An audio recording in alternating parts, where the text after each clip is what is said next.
There we go. This is better. What's going on? How you doing? Hi, Sam. How are you? What's up, Nia? Hi. I'm a little under the weather. I figured I'd take this outside. Get some fresh air. Yeah.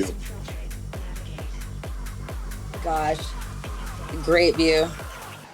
That's beautiful. What's going on? Well, I'm just gonna ask. It's nice. How you doing? This is Barbara. Barbara.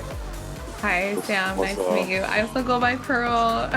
Pearl, my what's rave going name. on? What's going on? So did Nia tell you? Nia and I, we've been friends for like 2-3 years now. Yeah, we're So going on two. I'm really interested. Give me the rundown on like everything, how everything's like going, and like how like the concept. I kind of get it. I kind of don't. Like other people that are a part of it. I'm intrigued because Sil was giving me the gist of everything. I think even on Group Cruise maybe. And now like it's like actually coming together. So Yeah, that's more of a Barbara question for right now. She works with Swan a lot more than I do. So, Swan and I have known each other for a couple years now, actually, and she invited me to, be part of this project. Right now, we are working really hard on laying down the foundation. We're getting the name, trademark, everything legally done. All the I's dotted and T's crossed. We're really trying to pin down a venue, but also, before that, we want to make sure that there's enough interest in, on the artist side. So that's kind of what these interviews are going to start with. We're opening it up to like a podcast type series to begin with. No, so that's dope. So basically the whole gist of it is because like the only thing that's out there is really like DJ Mag Top 100. So this is like an alternative kind of concept. Yeah, it's kind of giving like the people a chance to like vote on who they want, like people that would like go by the wayside or not necessarily at the top of every marquee, like they're tier 3 Sure. 4, but it gives everyone kind of like a chance. And I mean, like local shows are local shows, but like one local show in another city can get you so much like press, so much like exposure to people. So we're just trying to give people a chance to do that. No, I love it. It's cool. All right, cool. Yeah, no, I'm happy to help lay the foundation, help any way I can. I apologize, I'm a little under the weather today. I went a little bit hard up in New York at Electric Zoo this past weekend. Came back with a little head cold, so. Oh, no way. All good. I saw some great videos from there, like people rushing the stage and like. Yeah. I led the riot. Oh, let me. Oh, nice. Yeah. So literally, I'm just kidding. I'm lying. I was having a good time. I didn't even know it was happening. And then I got a couple texts from people like, "Oh my God, are you okay? Yeah. Like, what are you talking about?" Getting trampled doesn't seem like it's the best. Yeah. Well, I mean, I can't really blame them. It sounded wild because I was the GA line was crazy. Luckily, we had industry tickets, so we went through the VIP line. And but yeah, I mean, it was like a 3-hour wait just to get into the festival. And then imagine you get there at 4 p.m. and you're about to get in, and at 6:30 they say no one else is getting in, and you bought a ticket. Like I'd probably rush the It was people who rushed the gates were all people who had tickets. They just oversold the festival. Yeah. Oh. Yeah, they oversold the festival. I think it was like by 7,000. Like 7,000 tickets. It was something ridiculous. Yeah, they oversold it, so that would piss me off. I was like, what? It was only 6:30 too. It wasn't like 9 o'clock. Like on a Sunday, 6:30 is pretty early still. So it was very early. Crazy. Well, So, I'm glad to get in and out of that mess. Well, you want to get into these questions? That kind of like leads into one. Let's do it. That's like something embarrassing, I would say. Like it would be embarrassing had you like led a riot at a festival. So like, what's another embarrassing thing that you may have done or may not have done at a festival? Oh man, so many different shows, so many different things. I think that one embarrassing thing is like I've gone up to several people and I've been so dead ass sure that they're like a human being, and I apologize, the lighting's not coming on. There we go. I've been so sure, like, oh my God, that's XYZ person that I know. And then you go up like so excited to see him and you give him like a tap or something like that. You're like, oh, and then it's not that human being at all. And you're like, oh, well. I am so guilty. Guilty. That one. Don't. Yeah. It's actually Nia. You and I, we went through something a little bit embarrassing when the first time we met Adam Bayer. That's one of my favorite. That's one of my favorite stories. Yeah, definitely. So one of our good friends, we were at Movement, and we were behind Adam Bayer during his after party set, and after the show, just want to give a quick handshake and say, "Hey, nice to meet you, great set, yada yada yada." And one of our mutual friends went up to him and said, "Sam, hold the camera, take a picture." I'm like, "Wait, what?" Okay. Gives me the camera, so then I'm forced to like be the camera guy taking a picture of him. He goes in and gives Adam Bayer this big old bear hug, picks him up, and I'm just standing there like, what in the world is going on? And it was funny. We all had a good time. Yeah, that was like, it was in the moment embarrassing, but I mean, I call Actually, it's a great story. It's like forever. That is a great moment in rock and roll history, you know. That was a great story. I just remember like realizing what was going on and coming to it, just be like, oh great. And I was like, well, we're here, so yeah, it's nice to meet you, Adam. Hope you don't mind my friend groping you. Yeah. Oh man. Well, moving on, like speaking of fans and fan meeting moments, like what's a favorite way you've been inspired by your fans, or like a favorite gift or something that like is wow. So there's several. One, I had someone really, really nice in Las Vegas ask me what my mom's favorite color was, and I was like, it's purple. And made me a whole bunch of candy, and one candy had like a wolf on it, the other was purple, gifted to give to my mom. That was really nice. When I just did Saudi Arabia, they made, it's crazy, I can go in there and find it, but they made a full-on graffiti painting of my face. And I brought it all the way back from Saudi Arabia. It's like this badass look. And even just in India, like I got some cool like Indian bracelets and charms and like a rope set. It's like a whatchamacallit, like shoulder pads that like important people back in the tribe would wear, you know? So it was gifted to me, and the comment is that, you know, people that were important, like in the tribe or the village, they wouldn't have to say who they were. They would just wear certain accessories, and that would let everybody know they're very important. So, yeah, I got some cool gifts. That graffiti painting was probably like the most in detail. It's pretty badass. The guy who made it, and then one thing I'll let you jump on the next one, but he made a graffiti painting for the king, Sheikh of all of Riyadh, of Saudi. Sorry, yeah, for the king of Saudi Arabia. So he's talented. He's cool. Gotcha. So you got like the red carpet welcome. Yeah, I mean, definitely, you know, I'd say pretty close to at least a very nice flesh brown. I don't know if it was like a full-on velvet red, but... Yeah, so I've got a couple questions over here on my end too. Swan did let us know there was a bit of a hiccup with the nominees that you had presented her previously. So if you could nominate 2 more, she's having trouble getting in touch with the original 3. And what is the nomination specifically for? Just artists that deserve to be recognized? Yeah, so any other artists within your genre, you know, roughly the same level, or anyone you feel like should be highlighted. This is a good definitely. Opportunity to do that. Did I give her Mara Sam? I don't have that on my list. I love Mara Sam. He's in Argentina. He's absolutely crushing it right now. There's another dude who runs this label called Fierce Animals, Ryan Michael Robinson. He goes hard. I can get you his name. I just met this one dude who throws parties up in Edmonton and Calgary. Alikin. I can get you his information. Let's throw it up to Mofax. Let's throw it up to David. I know. We gotta get David on the list. Let's get him. He's busting ass. I can definitely. Those would be 3 people off the cuff. Awesome. Thank you so much. Yeah, no problem. Of course. So this kind of segues to, if you won an award, would you be willing to mentor or give free advice to a fellow nominee in a tier below you? Yeah, I think it's a cool idea. Absolutely. I love giving advice. I love all that. Like totally. Does this help? Oh, there we go. There he is. Now. There it is. That's a little better. I clicked the blur. All right, that's kind of cool. And that'd be great. Yeah, absolutely. I love that. That's totally down. I'm totally down. Because it kind of also really aligns with, you know, the mission is we want to highlight more of the smaller, lesser known artists, because everybody knows the big names, and to be honest, Yep. I think we're kind of sick of them, right? Yeah. Absolutely. Sure. I think that's a super cool idea. So, of all the festivals you've played at, what was your favorite and why? Yeah.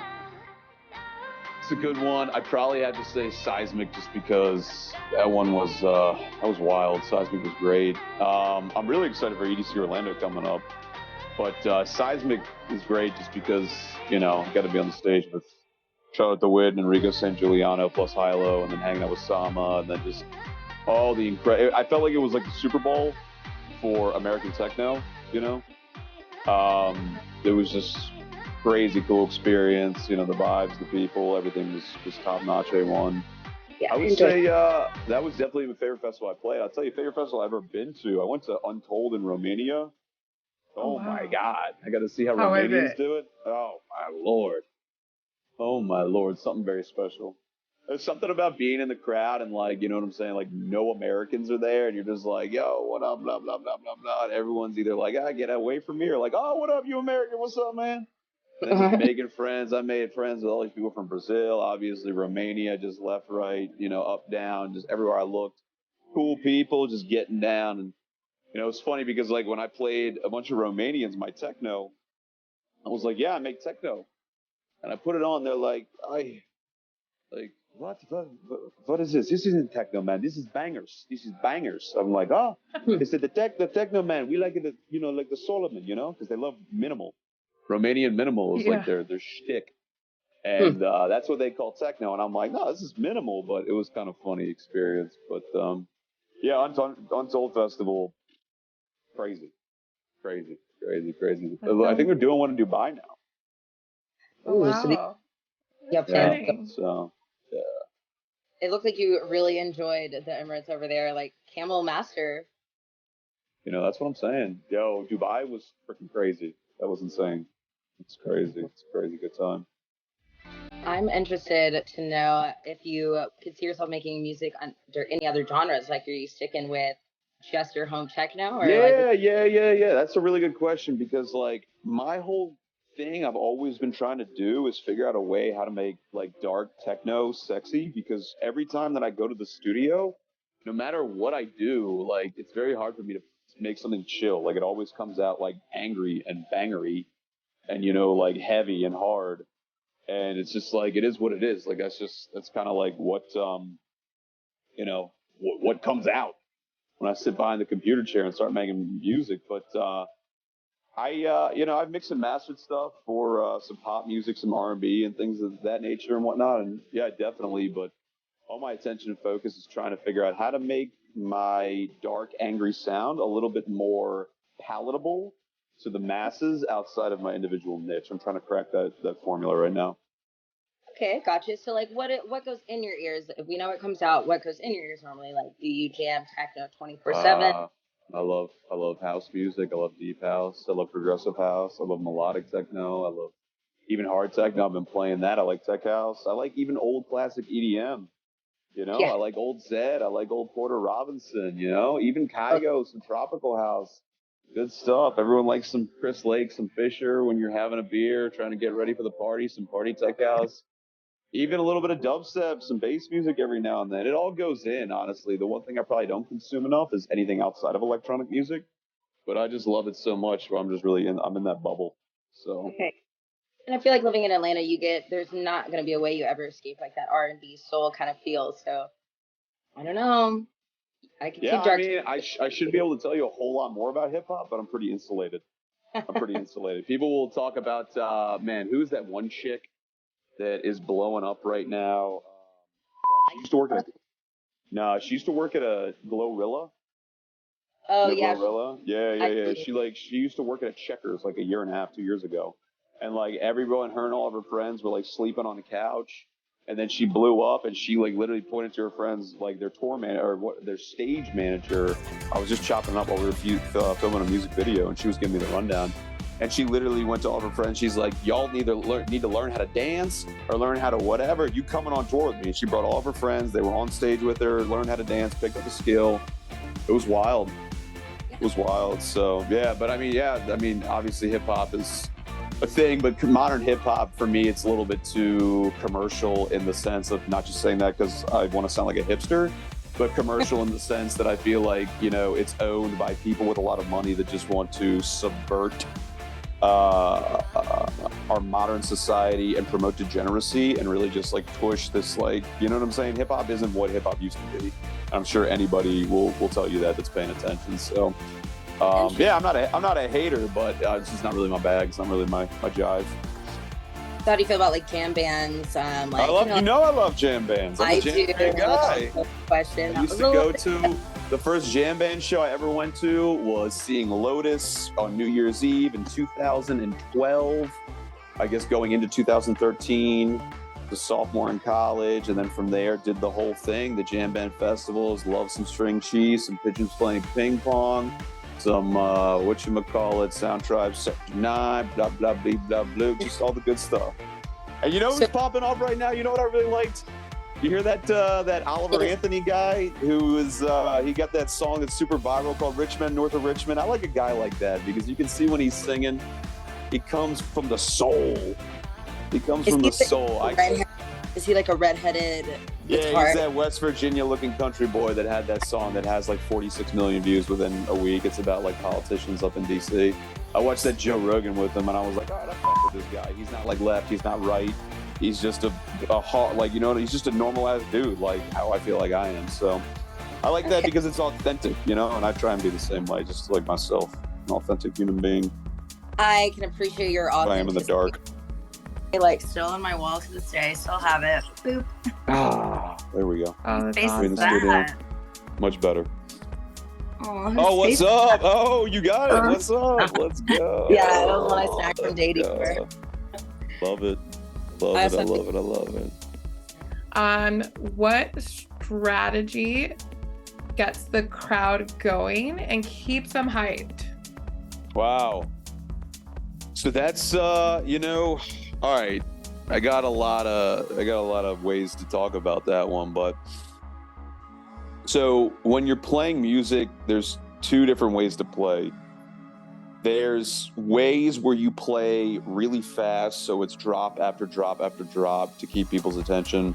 I err more towards that side. However, there is a very something very respectable to say about giving a smooth climb where it feels just like a clean puzzle. So you know what I'm saying? Like each piece is kind of fitting and it's just a very smooth ride. And, you know, to be able to play a set like that, too, takes its own kind of talent and patience and comfortableness in the music that you're putting out there. What I want to try and do with my music is deliver maximum impact, but still have it feel like as much of a smooth ride as possible.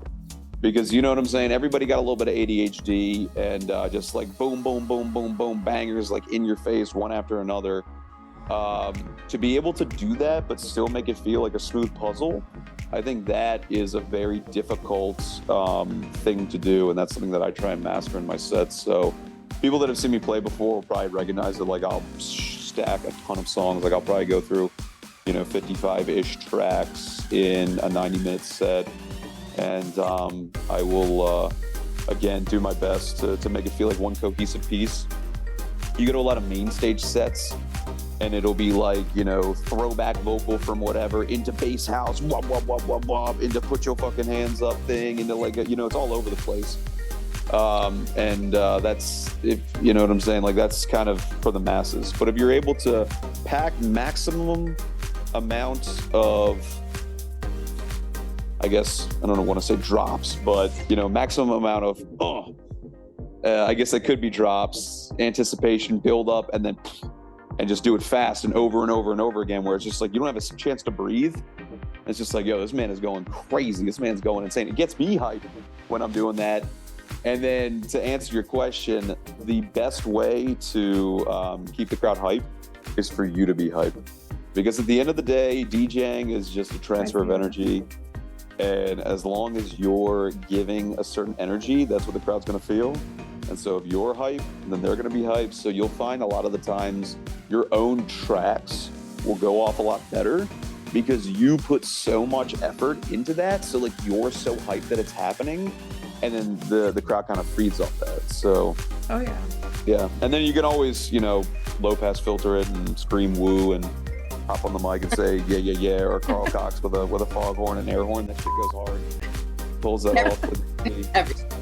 So would you say that's kind of how you like decide how you're gonna match up beats for different songs? Like you're like, ooh, like man, I see somebody about to lose their mind over there. Like yeah, well, so for me, like when I'm kind of preparing, all right, what am I gonna play tonight? I guess this is just through doing it enough times. I can like drag a song into a record box, and then bring a song after it, and then my gut will kind of tell me if this works. Like I can just tell in my gut, like this works, this doesn't works. And I would say, I don't know what the percentage of time, but you know, like 95% of the time the gut is right. My gut reaction is right of like, okay, I can do this, and then this one will work. And then literally just being in tune with that gut feeling and knowing what's going to work and what isn't for the kind of set that you're going to play. You know, you can be pretty prepared walking into a place knowing like, all right, cool, I'm the headliner tonight, or like, all right, cool, I'm not the headliner tonight, or like, this is a small 150 person show. Like you can't act like you're playing in front of 2,000 people, you know? So just being able to understand that and having just done it enough times definitely helps. okay, so you're not just fitting in the songs together, you're fitting in like where you are, what you're doing, what the like context of everything. Absolutely. Well, Absolutely. Okay. Interesting, because as like a party goer, you know, like as long as you're dropping the beats, I'm dropping it, you know. I love it, yo. Well, No, I agree with the energy. Like you have to have the Yeah. energy because certain DJs look like they're sleeping up there, and I just walk away. Yeah, you totally have to. And then the other thing too is that you got to know kind of again the where you're playing and who you're playing to, because like a dance floor is such a good metaphor for so many things in life. And if it's a small dance floor and there aren't that many people on it, then people in general aren't going to feel as comfortable. Obviously, I'm speaking in vast generalities, but people in general don't feel as comfortable losing their shit if they're like the only person on the dance floor. So it always takes that one badass motherfucker, and that's why whenever I see an empty dance floor, I feel like it's my mission to start that dance floor. Because once you're there having a good time, it's just like a snowball chain reaction. People see you having a good time, and they come in, they inch a little bit closer, and then before you know it, there's a whole bunch of people on the dance floor having a good time. You're like, yo, somebody's got to start it, you know? It's like with anything, you know, back when Bitcoin was $100, a lot of people were like, but somebody had to start the dance floor for $1 or 1 cent rather, you know?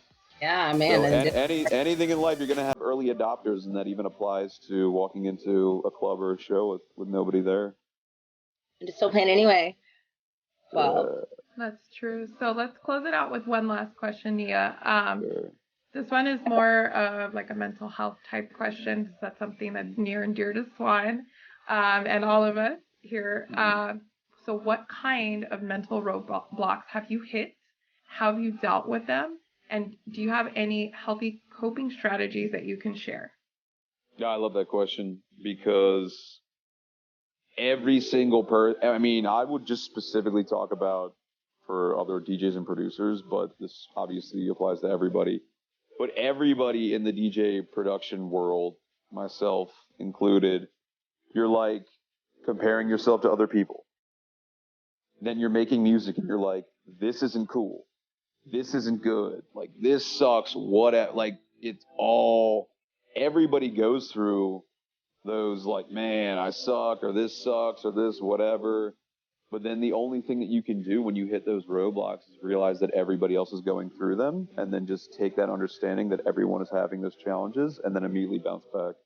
Because I've said this before, and I'll say it again, I think that the difference between high-performing people and people that don't achieve the goals that they want to achieve is how long they get stuck in the rut. I think the same bad shit happens to everybody, but the high-performing people hit that down and they pop back 2 hours, 3 hours. But same shit will happen to somebody who hasn't figured it out, and they'll wallow in it for a week or even 6 months later. They'll come back, and they can't release that negative energy. So one way to release negative things is to talk through it with other people. So if you're having, anything, you just got to talk it out. I feel like people who don't talk things through with other people, could be any challenge, could be anything, are the ones that typically tend to hold on to things and pain and trauma for a lot longer.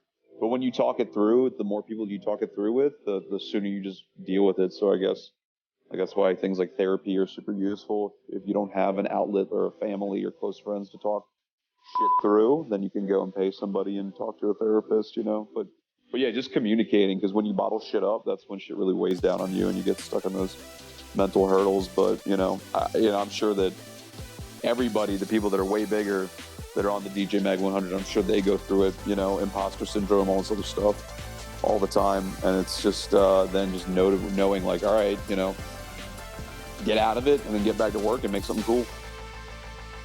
That's great. That's awesome. Thank you for sharing that. My pleasure. Hopefully it's helpful to somebody listening. Yeah. Right. Well, we were at least. Okay, well, finally, my very last question for you, which I am dying. What's up, Nia? Gonna make you smile a little bit. I'm already smiling. If you could be any piece of fruit, what would it be?